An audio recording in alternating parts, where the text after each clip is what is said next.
Hey everybody, it's your boy Zero here for another Gunpla review.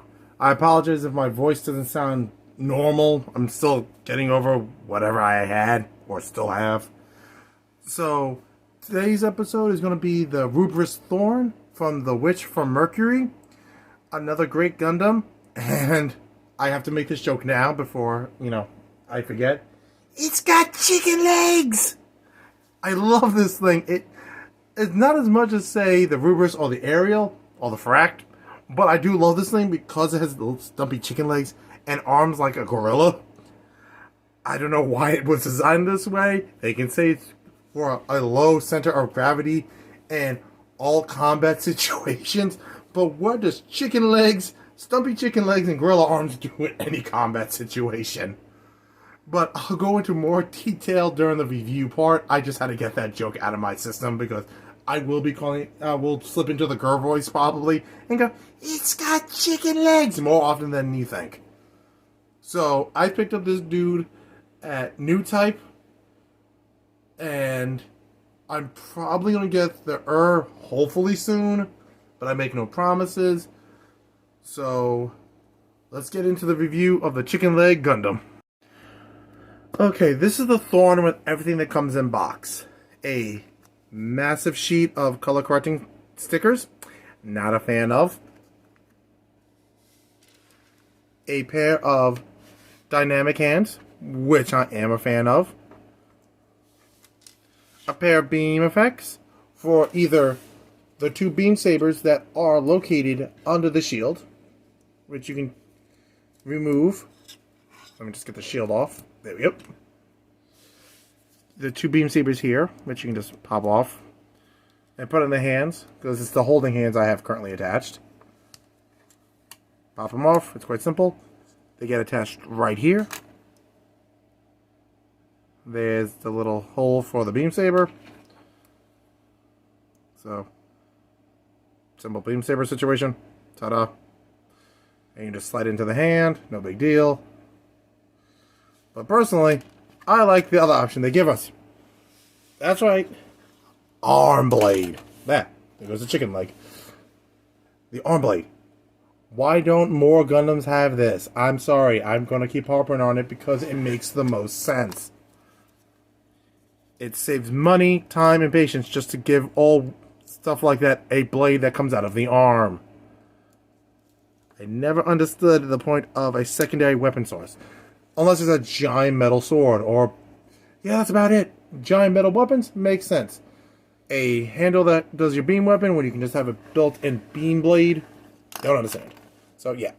Both arms have this, so you can have them dual-wield blades, or have them dual-wield the old-fashioned way, with the beam sabers, which are right here again. And you take this plug right here, plug it right here, or either arm, actually, that's up to you. So let's talk about the chicken legs. Told you, I will do this as often as I can.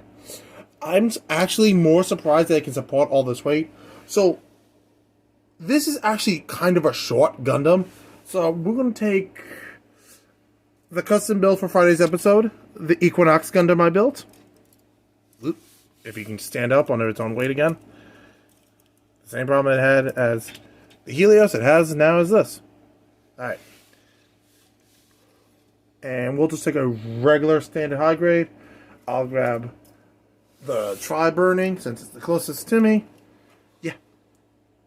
It is a stumpy Gundam.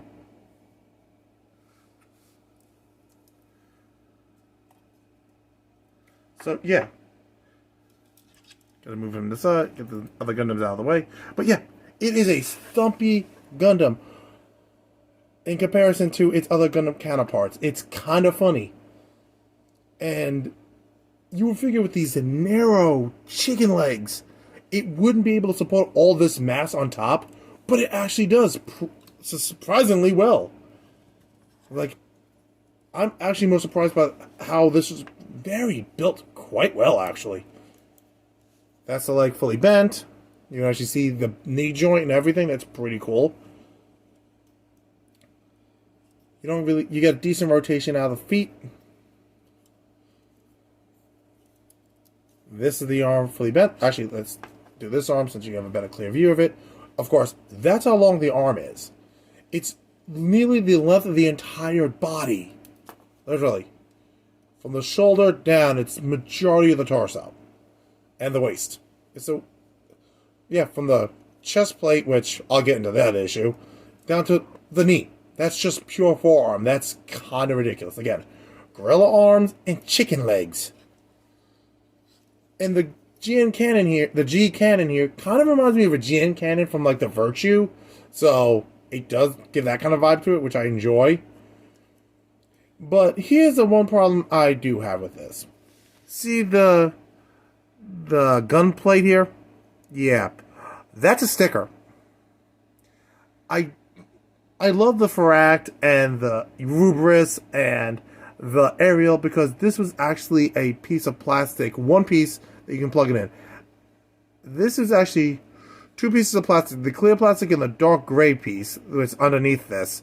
But this was two different stickers. I'm like, but the other ones were actually a colored sticker. It wasn't a color. You could use the colored sticker, but it wasn't not necessary. You could actually just have the piece of plastic that had the design built into it. And it's just like, really? You did this to me? You got me comfortable with it being a totally separate piece of plastic, and yeah, do this to me? Not cool, Bandai. Not cool. And of course, the holding hand situation is you just slide the gun in and out, much like the beam sabers. Pop, zip. No big deal. You don't have to do the sandwich technique to keep the gun in. The wrist is kind of flimsy, but nothing too dramatic that you have to be careful with. Just don't try to pop it way too far out of joint. You'll be fine. The head's on a ball joint. Again, not a piece of plastic. It's a piece of plastic over a piece of plastic here. And the crown. In the V-fin right here. So that's another sticker. There's, again, a lot of color correcting stickers. And on the cannon on the back. See all this red? Including in between. And in the back, that red sticker can be also a black sticker, which is still there. So you get to choose which one. That's still all sticker. And I'm not a fan. I mean, I get these parts and this, I suppose, but, you know, this could have been a red piece of plastic. But that's just me. The cannon can move like this. It can also be moved around from here or here. And I guess back there, yeah, it's the same part. So you can move it to any of these three locations, but it's traditionally on this socket right here. There's the back skirt. It has good articulation there. You can't really do the splits with the chicken legs here. But you can do a decent sized kick. Well, as much as you can with stumpy little chicken legs. The head's on a ball joint, so you get decent articulation there. So, yeah. So, honestly, and it is a very nice, it's a very unique color. I never really had a dark brown. We've had brown or tannish colored Gundams, aka the Gershon full rebake and the full city rebake. That's literally the only brown colored Gundams that comes to mind immediately. If anyone remembers any brown colored Gundams, let your boy know, because I can't think of anything off the top of my head. So let's get to the summary and wrap up this Gundam. Okay.